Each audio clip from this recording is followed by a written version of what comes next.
Let's do a problem set today.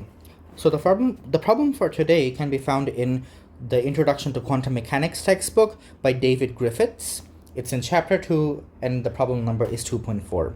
And the problem basically tells us to calculate a bunch of expectation values for some quantities, which are namely position, the position squared, the momentum squared, and the standard deviations for those for the nth stationary state of the infinite square well. Check that the uncertainty principle is satisfied. Alright, so in order to start our problem solving, let's start off with the expectation value of x. And the expectation value of x is basically the integral from 0 to a of psi star x psi dx, where psi is basically the nth stationary state. I should be labeling this as n in the subscript, is the sine of n pi x all over a. Now, plugging this back in, we get that this is basically the square root of 2a sine n pi x all over a x, the square root of 2a sine n pi x all over a dx. And you can pull out these constant terms outside and you're left with 2a, the same integral, sine squared n pi x all over a x dx. Alright, we have this integral over here. So how do we solve this integral? One way to solve this is by using a very well-known trigonometric identity that we know, which is that the sine squared of theta is basically the cosine of theta plus 1 all over 2. Alright, so we can use that over here, and then we get that this is basically 2 all over a, the same integral, and then we have 1/2 cosine 2n pi x all over a plus 1 times x dx. And we can split this thing into two terms, and we can write this down as the 2's over here, they cancel out, and you have 1 over a, 0 to a, the integral cosine of 2n pi a x times x dx, plus you have another term that is like this. Alright, so this term over here, this is basically 1 over a x squared all over 2 evaluated from 0 to a, and this ultimately becomes 1 over a times a squared all over 2, and you can cancel these two things out and they divide and make it a all over 2. Now, what we need to worry about is this ugly integral over here. So let's solve this integral. Let's say that this integral is let's say this is basically like this part over here inside the integrand. Let this be I1. So let's solve for I1. So I1 is basically 0 to a cosine of 2 n pi x all over a, and you have an x dx. The integral, if you do integration by parts, becomes n sine 2n pi x all over a over 2n pi, and this is evaluated in between a and 0, minus the integral from 0 to a sine 2n pi x all over a all over 2n pi dx. So this term over here, this basically goes to 0, because when you plug in a into the x's over here, it becomes a sine 2n pi, and since n is 1, 2, 3, so on and so forth, all up to positive integers that you can get, the sine of 2n pi is 0 at every single point. So this entire term is basically 0, and you're left with the rest of the term. And I'll pull out the a over 2n pi, and you're left with 0 to a sine 2n pi x all over a dx.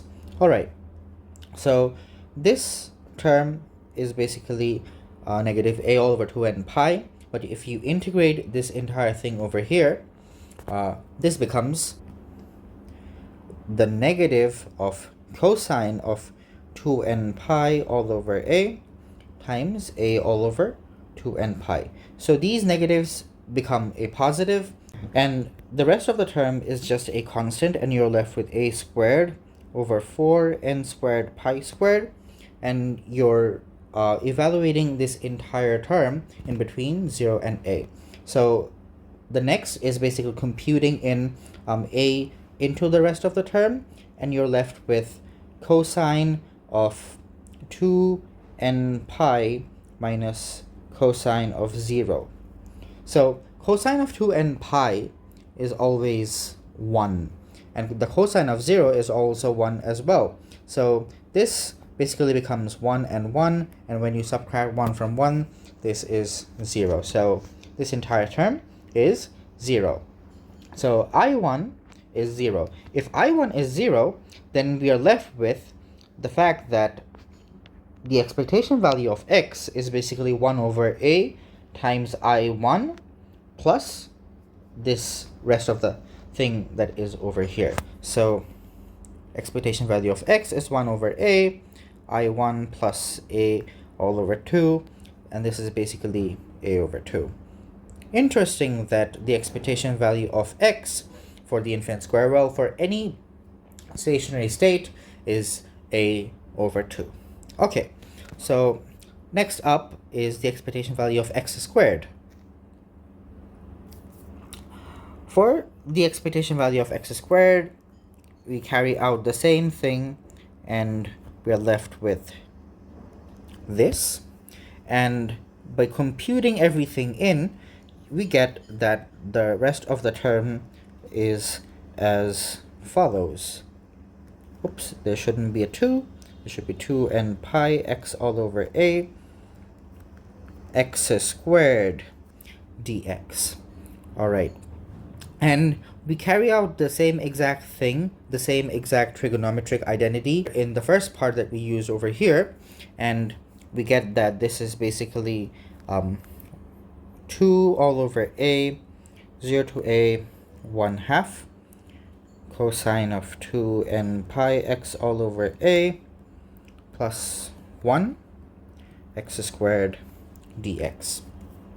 All right, and you can separate the two terms out, and you are left with 1 over a, 0 all over 0 to a x squared cosine of 2n pi x all over, I should write this down clearly, 2n pi x all over a dx, and another term being 1 over a, 0 to a x squared dx.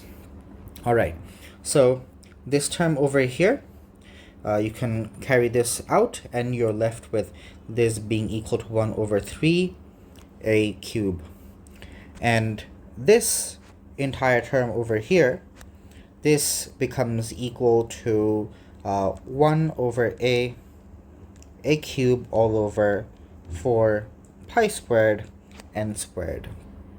All right, so then you're left with 1 over a cubed all over 4 pi squared n squared plus actually this entire term to the right over here, this has a 1 over a as well, which is this part. So this becomes 1 over a cubed all over 3. All right, and if you simplify the entire term, you could see that these denominators have a's, and they make the numerator a squared, and you can carry out further simplifications, and you would be left with a squared times 1/3 plus 1 over 4 pi squared n squared. And this is the expectation value of of x squared. All right. So the next part tells us to find out what the expectation value of p is. So this can either be performed by setting the integral boundaries to be from 0 to a psi star, and then you apply the momentum operator, which is negative I h bar d dx, the partial of x, on psi, which is basically saying that carry out the following integral dx on this, on your stationary state. But what you could also do is say that the expectation value of p is basically the expectation value of m d dt of x. And notice that you can pull out the m and the operator ddt outside, and this just becomes this, which means it's the rate of change with respect to time of your expectation value of x. And we know that the expectation value of x was a over 2, right? So this just basically becomes a over 2, right? And this is basically 0. That's a quick way of trying to solve this problem, but you could also do the other way if you want to, but this is just very long. Let's try and solve what p squared is, the expectation value of p squared. So this time we do need the integral, the full integral, and we compute this in, and you have this operator on psi, and this entire thing is the momentum operator, but we square it because we're trying to find out the expectation value of p squared. So ultimately this becomes a 0 to a psi star negative 1 h bar squared d squared dx squared psi dx. And if we simplify psi star and psi and compute that back in, you are left with the square root of 2 all over a sine n pi x all over a, and then you have a negative h bar squared, the square root of 2 all over a sine n pi x all over a dx.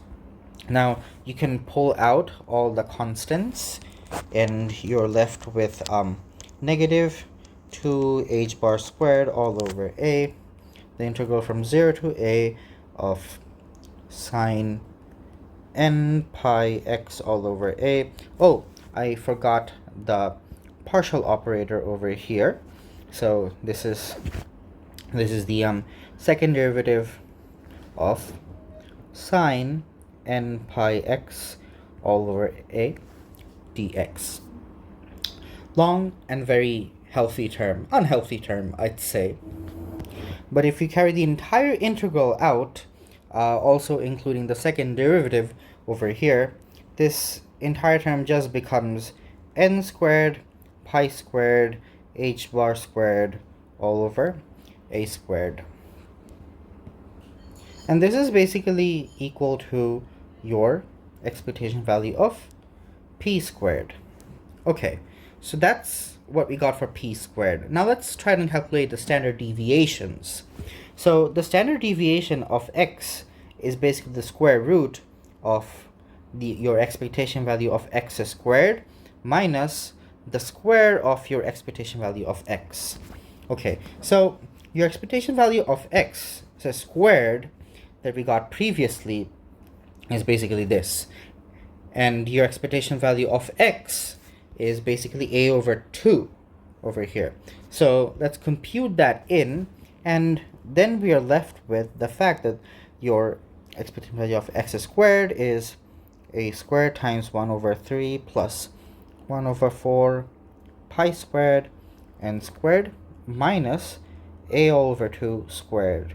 This is your expectation value of x, and by doing some further algebra you can come up with the following term over here.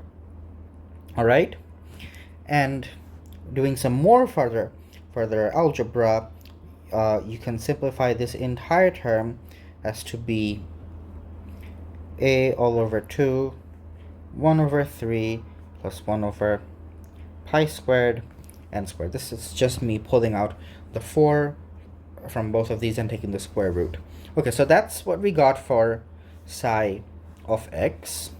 Let's try and figure out what, not psi of x, sigma x. Let's try and find out what sigma p is. Sigma p is basically the square root of expectation value of p squared minus the square of the expectation value of p. So this is basically 0. So we are just taking the square root of the expectation value of p squared, which what we got was n squared pi squared h bar squared all over a squared, and if you take the square root, this becomes n pi h bar all over a. So let's see what happens when we try and find out if this satisfies the Heisenberg uncertainty principle. So the Heisenberg uncertainty principle in mathematical terms is basically saying that sigma x, sigma p is always greater or equal to h bar all over 2. All right.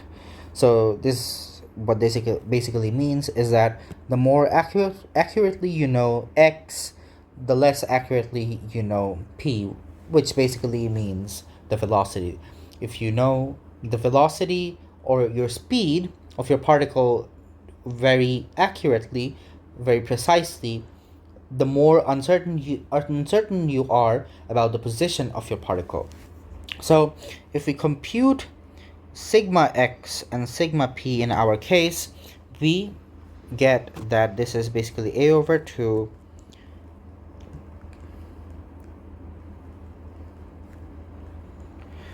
times the term that I just wrote down, times n pi h bar all over a. The a's cancel out, and you're left with n pi h bar all over 2 times 1/3 plus 1 over pi squared n squared. Alright, so this is what we got. Clearly, this term and this term over here combined together, like if you multiply them, this is greater than 1, right? So this, in this case, sigma x times sigma p definitely obeys the Heisenberg uncertainty principle. Now let's see which state comes closest to obeying the uncertainty principle. So in order for this to be very close to the uncertainty principle, we need n times 1 over 3 plus 1 over pi squared n squared to be as close as 1. All right? So we notice that this comes very close to 1 when n is equal to 1. All right? So the Heisenberg uncertainty principle is satisfied by the case that we are studying over here, and the uncertainty limit comes to the closest for n is equal to 1. Well, that's all.